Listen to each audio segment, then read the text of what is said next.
ভাই আজ আমার বান্ধবীর জন্মদিন, জাস্ট একটাবার ওরে উইশ করি।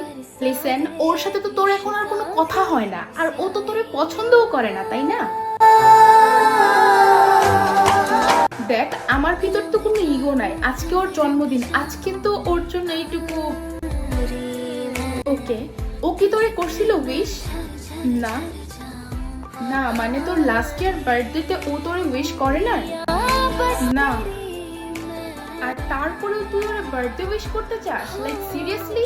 জাস্ট ওই ফর্মালিটি স্বরূপ থ্যাঙ্কস শোনার জন্য? দেখ, আমার কথা শোন, তুই এরকম করিস না। এই একতরফা চেষ্টাগুলো তোকে কেবল কষ্টই দেবে, আর কিছু না। এতে ওর কোনো কিছু যায় আসবে না ভাই, বিশ্বাস কর। তোরই কষ্ট হবে, শুধুমাত্র শুধুমাত্র তোর কষ্ট হবে, ওর কিছু যায় আসবে না।